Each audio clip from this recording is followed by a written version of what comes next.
ஆன்மீக சொந்தங்கள் அனைவருக்கும் வணக்கங்க. இன்றைக்கி நாம் நம்மளுடைய சேனலில் என்ன மாதிரியான விஷயங்கள் எல்லாம் பார்க்க போகிறோன்னு பார்த்தீங்கன்னா, இந்த மே மாதம் 7ஆம் தேதிக்கு பிறகு சில பல கிரகங்களுடைய மாற்றங்கள் நடக்குது. இதனால் இந்த மேசராசியை சேர்ந்தவங்களுக்கு என்ன விதமான பலன்கள் எல்லாம் கிடைக்க போகுது, என்னென்ன விஷயத்தில் நீங்கள் கவனமாக இருக்கணும், முக்கியமாக நீங்கள் என்னென்ன பண்ணணும் பண்ணக்கூடாது அப்படிங்கிறத பற்றி தாங்க நம்ம இன்றைக்கி இந்த வீடியோ பதிவின் மூலியமாக முழுசாக பார்த்து தெரிஞ்சுக்க போகிறோம். இந்த பதிவில் சொல்லக்கூடிய எல்லா விஷயங்களுமே உங்களுக்கு பயன் தரக்கூடிய விஷயங்களாக கண்டிப்பாக இருக்க போகுது. ஸோ வீடியோவை ஸ்கிப் பண்ணாமல் தொடர்ச்சியாக பாருங்கள். மேலும் உங்களுக்கு சிவபெருமானை ரொம்ப ரொம்ப பிடிக்கும் அப்படின்னா அந்த வீடியோக்கு ஒரு லைக் பண்ணிவிட்டு, உங்களுடைய ஆள் மனதில் நிறைவேறாத விஷயங்கள் அப்படின்னு சொல்லிட்டு நிறைய இருக்கும், அதில் ஏதோ ஒரு விஷயத்த மனசார வேண்டிக் கொண்டு நம்மளுடைய கமெண்ட் பாக்ஸில் சிவபெருமானுக்கு போற்றி அப்படின்னு சொல்லிட்டு மறக்காமல் 3 முறை பதிவு பண்ணுங்கள். நீங்கள் இந்த சமயம் அந்த கடவுளை நினைத்து இப்படி ஒரு விஷயம் செய்யும்போது கண்டிப்பாக நீங்கள் என்ன விஷயம்லாம் நடக்கணும்னு சொல்லி மனதார நினைக்கிறீங்களோ அந்த விஷயங்கள் அனைத்துமே நிச்சயமாக அவர் நடத்தி கொடுப்பாரு. ஸோ நம்பிக்கையோடு இந்த ஒரு விஷயத்த பண்ணி பாருங்கள். மேலும் இது போன்ற ஆன்மீகம் சம்மந்தப்பட்ட வீடியோஸ் எல்லாம் நீங்கள் முழுசாக பார்க்கணும் அப்படின்னு நினச்சா நம்மளுடைய சேனலை மறக்காமல் சப்ஸ்கிரைப் பண்ணிவிட்டு கீழே இருக்கும் பெல் ஐக்கானையும் மறக்காமல் கிளிக் பண்ணுங்கள். அப்போ தான் நம்ம சேனலில் போடுற ஒவ்வொரு வீடியோவுமே நோட்டிஃபிகேஷனாக உங்களிடம் வந்து சேரும். ஸோ இப்போ வாங்க, இந்த மே மாதம் 7ஆம் தேதிக்கு பிறகு இந்த மேசராசிக்காரங்களுக்கு என்னென்ன விதமான சிறப்பான விஷயம்லாம் நடக்க போகுது அப்படின்னு பார்க்கலாம். மேசராசி அப்படிங்கிறது ராசி சக்கரத்தில் முதல் ராசியாக அமைந்திருக்குது.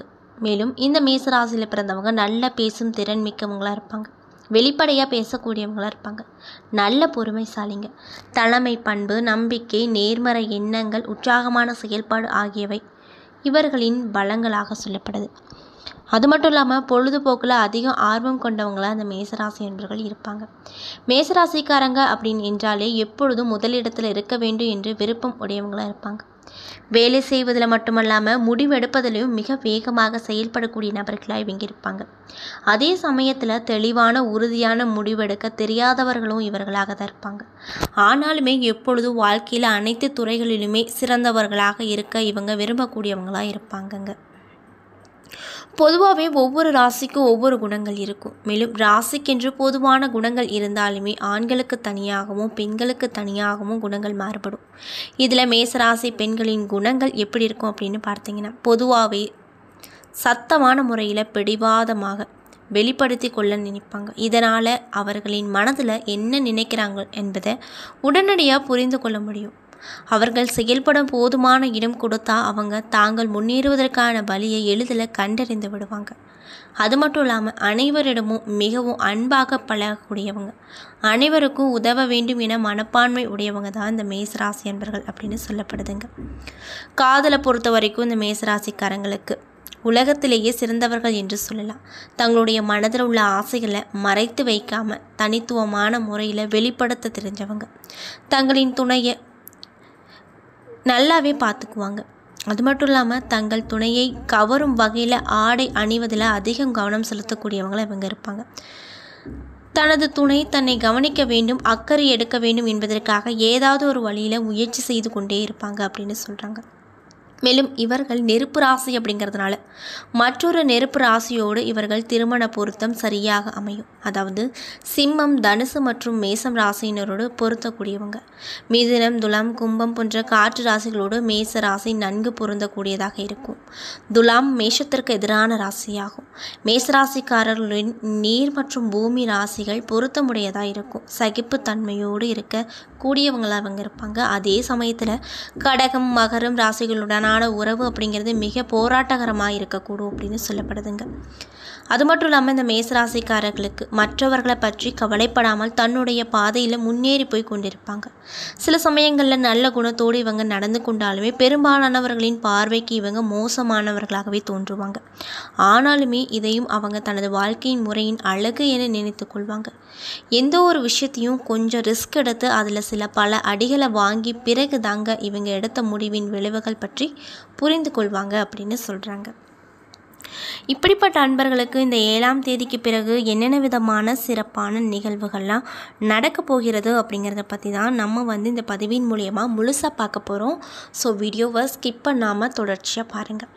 மேலும் இந்த பதிவை மேசராசி என்பர்கள் யாராவது பார்த்துட்ருக்கீங்க அப்படின்னா, நான் சொன்ன விஷயம்லாம் உங்களுக்கு கரெக்டாக இருந்துச்சு அப்படின்னா நம்மளுடைய கமெண்ட் பாக்ஸில் எஸ் அப்படின்னு சொல்லி மறக்காமல் பதிவிடுங்க.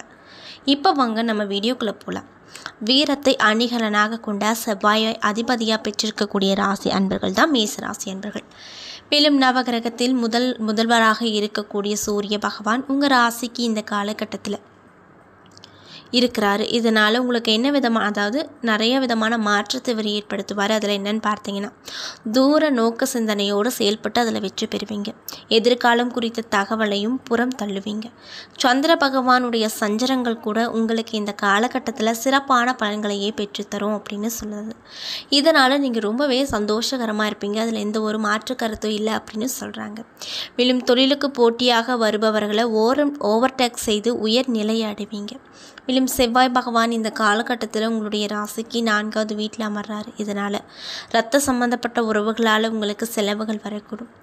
நில விற்பனையில் பெரிய லாபத்தை பெறுவீங்க. மேலும் புதன் பகவான் இந்த காலகட்டத்தில் உங்கள் ராசிக்கு 12வது வீட்டில் அமர்றாரு. இதனால் பார்ட்னர்களோடு இருந்து வந்த பிரச்சனைகளை பேசி தீர்ப்பீங்க. அரசாங்கத்திற்கு செலுத்த வேண்டிய வரி பாக்கிகளை முறையாக அடைப்பீங்க. மேலும் குரு பகவான் இந்த காலகட்டத்தில் உங்களுடைய ராசிக்கு 2வது இடத்தில் அமர்றாரு. இதனால் அவர் என்ன மாதிரியான மாற்றத்தை கொடுப்பாருன்னு பார்த்தீங்கன்னா, வியாபாரத்தில் காணப்படுகின்ற மந்த நிலையை போக்க புதிய திட்டங்களை வகுப்பீங்க. மேலும் சுக்கிர பகவான் இந்த காலகட்டத்தில் உங்கள் ராசிக்கு 12வது வீட்டில் அமர்றாரு. இதனால் குடியிருக்கும் வீட்டிற்கு வர்ணம் பூசி அழகுபடுத்தி மகிழ்ச்சி அடைவீங்க. ஆபரணங்கள் வாங்குவதில் ஆர்வம் காட்டுவீங்க. மேலும் சனி பகவான் இந்த காலகட்டத்தில் உங்கள் ராசிக்கு 11வது இடத்தில் அமர்றாரு. இதனால் வெளியூர் பயணங்களின் மூலமாக எதிர்பார்த்த பலன் அடைவீங்க. அது மட்டும் இல்லாமல் அதிகாரிகளின் ஒத்துழைப்பால் அரசாங்க கான்ட்ராக்டுகள் பெறுவீங்க. மேலும் ராகு பகவான் இந்த காலகட்டத்தில் உங்களுடைய ராசிக்கு 12வது வீட்டில் அமர்றாரு. இதனால் குடும்பத்தில் உள்ள பிரச்சனையை வெளியில் பேசி சிக்கலை அதிகமாக்காதீங்க. மேலும் கேது பகவான் இந்த காலகட்டத்தில் உங்கள் ராசிக்கு 6வது இடத்தில் அமர்றாரு. இதனால் மனைவி சொல்ல மந்திரமே என்று மன தைரியத்தோடு எல்லா விஷயத்துலையுமே நீங்கள் முன்னிருந்து செய்வீங்க.